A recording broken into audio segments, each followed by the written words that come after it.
The number one pick in the 2006 NFL Draft on day 3. It is former fifth-round selection of the Buffalo Bills, Kyle Williams, who was named recently by The Ringer to be among the most valuable draft picks of the century. So before your head gets too big, Kyle, we do want to remind you the century is only 20-plus years old at this point in time, but still in all, a worthwhile mention there. You will not be happy, though, however, to know that ranked right ahead of you is your good friend Andrew Whitworth, one spot ahead of you. You were 23rd, he was 22nd. I think that's fair. I mean, he's 100 years old and he's still playing. He's way tougher than I am. You are right about that. This draft, it rolls around every year, and when you're playing, it's a whole different kind of animal. Now that you're out of it, what if you could talk to some of these guys that are coming out? You've been through it. You watched class after class come out with you and after you. What's your advice to young players getting ready for this and how they handle this whole scenario and what it means going forward for them?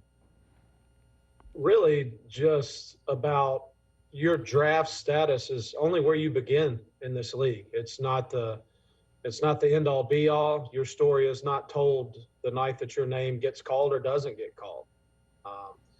As Chris so eloquently put, the third day, I think I kind of prefer the fifth round talk, than the third day. But, just letting those guys know that, your only expectation should be to compete. You have first round guys that are in and out of the league fast. You have guys that are drafted late and play forever. So it's just a beginning. It's just a jumping off point. So, Kyle, I'm sure you're still kind of keeping your ear to the ground and your eyes on the film with respect to the Bills, especially on the defensive side of the ball. They were without Starr last year, as you know. He chose to opt out in what was a very strange NFL season, even though they got it all in from start to finish with a couple of hiccups along the way. With Starr coming back, how much of a difference do you think that makes for this team, particularly on the interior? It makes a huge difference for what he can do on the field wise in the middle of that defense. What he can occupy, the lanes that he can shut off either by, squeezing the gap on a one-on-one block or taking on double teams and allowing guys to move around freely. But one of the things is the kind of guy that he is in like a meeting room, in the defensive room, as far as a leader, and really an example. I mean, Starr goes and gets after it every day at practice. Moves around, great guy to be around, and really good at holding guys accountable. So that's really a kind of a two-headed coin with him. He does a lot for that football team that may or may not show up like in the stat sheet.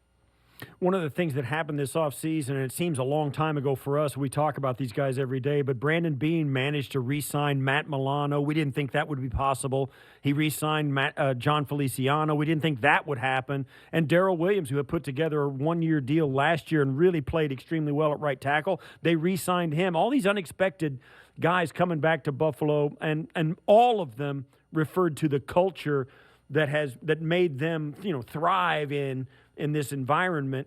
They all alluded to that culture as being a reason why they did re-sign. But having those guys back on the team, what does it mean to the overall group when guys come back into the room and they say, man, I thought I'd said goodbye to Matt Milano for the last time. I thought I was never going to see Feliciano again, and here they are showing up. What's that do to the room when training camp kicks off? I think it lets the entire football team know that they're on a singular mission as far as what they're trying to do. Like, we feel like these guys are cogs in the wheel of our football team, big parts of it, obviously from the way they played, opportunity to be around a couple of those guys for a short time, who they are to the team. And really it just sends a message of what the expectations are. And as far as the culture goes, really what Sean and Brandon and everyone have pitched in to establish there, if you're a highly competitive, team-oriented guy, you're going to thrive in that situation. If you're not, you're going to try to figure a way to get out of there. So I think that's why you see so many guys that love it there, who want to stay.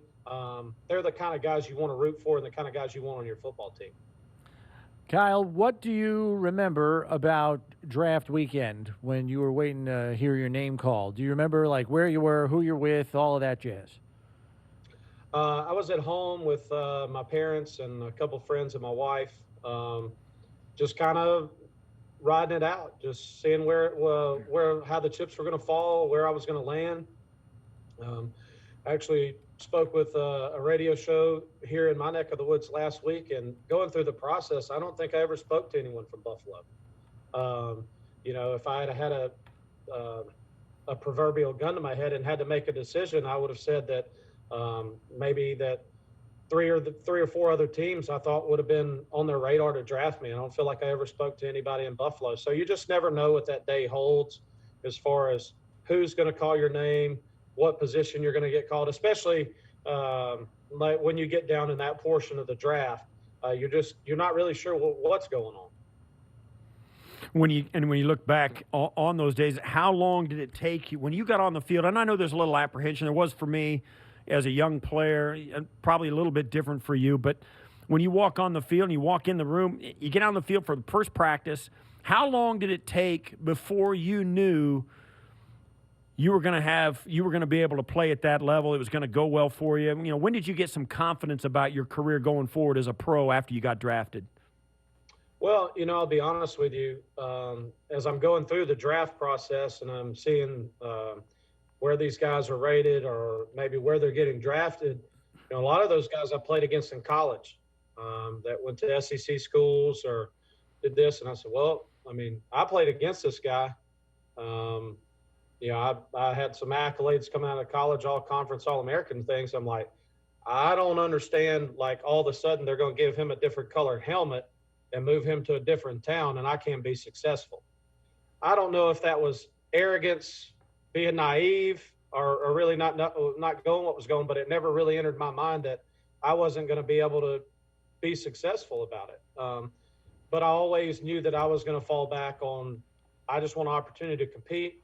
And if all things are equal, when we roll the helmet out there and you put your cleats on, you go get after it. I always was very confident in what I could do or what I could become or however you want to look at that. Kyle, I'm curious for your take on this. Obviously, with the expansion in mobile quarterbacks, even more than when you were, playing, they're dominating the league right now. Guys that can make plays off script, extend plays, etc. There's this common or a theory that's growing in popularity that as far as edge rushers go, you want guys with good change of direction skills who, if the quarterback does escape, can change direction and go pursue instead of just climbing the pocket or, looping back down to make a play in the pocket. They want a guy that can get out and chase. Do you believe, based on all these mobile quarterbacks, that theory has some merit that you might be better off putting a premium on a defensive end that's a quote-unquote long chase player? I think it's maybe not necessarily just the quarterback position, but I think it's the nature of offenses in general at this point. Playing in so much open space, trying to get matched up one-on-ones, spreading the football out. When I first came into the league, it was still very much a gap scheme oriented league. And what I mean by that, it was power, counter, ISO, play actions. The 3-4 defense was in vogue then, the big hulking nose guard, the 4 techniques. We're going to pound the football. We're going to play action off of it. And even towards the end of my career, you saw this shift in, obviously you're talking about mobile quarterbacks, but the way offensive linemen look, the lean, sleeker, able to move in space. And I think that's developed into what you see on defense. Guys that move, the guy that's sitting in there clogging up the middle, so to speak, for 30, 40 times a game is really a personnel situation at this point, whether it's short yardage or first down, regular personnel. They're evaluating people on being able to defend the whole field, to be able to rush the passer, to be able to play in space. So I think you've seen, not just from the quarterback position, but a lot of overall philosophy and how guys are trying to defend it. And, that's poured over into how they evaluate guys and what they're looking for. As a guy who defended the run for over a decade in the NFL, we've had this conversation going on. The Bills coming up, drafting number 30. People think they want to run the ball better. So some fans believe that's got to mean they got to take a running back in this draft at the number 30th overall pick. And I've been telling Brady, it's my philosophy is that if you want your running game to get better, get more offensive linemen, get better offensive linemen. You defended the run for a long time in the NFL. What's your philosophy on what makes an offense have a good running game as opposed to somebody who doesn't run the ball so well? What's the difference? Well, I believe that the game starts up front. Obviously, I could be biased on that, depending like where I played. But I know even like as a young age in football, you can win football games with maybe not as talented skill players, but a really explosive or talented offensive line group or defensive line group. You can do things there. So it could go either way. I think if you're happy with your personnel in one area or another, there's probably a sliding scale of where you would go with that pick or who you wanted to get. But like I talked about earlier, the way offenses have changed to more of this spread them out, defend the grass type of philosophies. If you look late in the year, the football teams that win football games are still the same old tried and true. Hey, run the football, stop the run, control the clock, do those types of things. Those are still the football teams you see playing late in the year in the NFL. We're talking with former Bills defensive tackle Kyle Williams, 6-time Pro Bowler. And Kyle, I'm curious for your thoughts on how you thought the season unfolded last year in terms of all the success that the offense had scoring points. Now, we talked to a couple of your former teammates on this roster and on the defensive side of the ball, and while they weren't one to make excuses, they did say, no pads in training camp, no preseason, and then go to week one and go tackle guys at full NFL speed. They believe that played a factor in the widespread success across the league with scoring being up as much as it was. Now, it did kind of travel back and get cut into a little bit in terms of the points per game average as the season wore on, but would you say that's a valid reason for some of the proliferation in scoring that we saw this past year, or do you think there were some other things at work there? I think without a doubt that's something that you can certainly point to, especially early, maybe the front half of the season, because it really doesn't matter what you do. There is nothing you can do to simulate game speed, game reps. Even when we were having full training camps, when we were having still 5-6 week training camps, 4 preseason games, there's notches and levels that the speed of the game, the intensity that the game goes up. You're talking about maybe some guys play in the preseason, some don't. Well, a lot of times some of those guys aren't playing at the preseason because they can hit another gear that some guys can't. So you're talking about having to adapt to that, the speed of the game, the physicality of the game on the fly makes it much tougher on a defense. And then, to compound that, you have teams that are scoring at a high rate. So that means that they're running more plays, which in turn means you're having to defend way more plays. Mm-hmm. So not only are you trying to catch up to the speed of the game, how things are happening, well, then you're defending 75, 80 plays a game versus maybe 60. And that doesn't sound like a lot, but go play 25 plays in an NFL football game, and a lot of guys, that's all that they'll end up getting in a game. I mean, that's almost that's a big percentage chunk of the game that you gain in plays. So I definitely think that's a good point of reason for it without having that time to prepare. So you've enjoyed your retirement thus far. You haven't been gone all that long, and you've now taken another step in your retirement. You've taken on the defensive coordinator's job at Ruston High School in Louisiana. How's the Ruston defense going to be this year? And what's your season going to look like with the remnants of the pandemic hanging around? We ended up getting maybe 3/4 of a regular season in last year and the playoffs. We were delayed. I think maybe 5 or 6 weeks, so we didn't get started until later. There's protocols and things that we have to go through, but really we're trying to ensure that these kids have as normal to close high school experience, I guess, as can be expected at this point. So we try to work on that every day, all the while trying to teach them how to play the game of football. And As far as our defense goes, we're going to hopefully get better and better. We've got a pretty good group of kids. They work hard. They're coachable, and it's fun to show up every day and really teach guys new things that they'd either never heard before or never seen before, and hopefully have an impact on their young lives at from 14, 15 to 19 years old.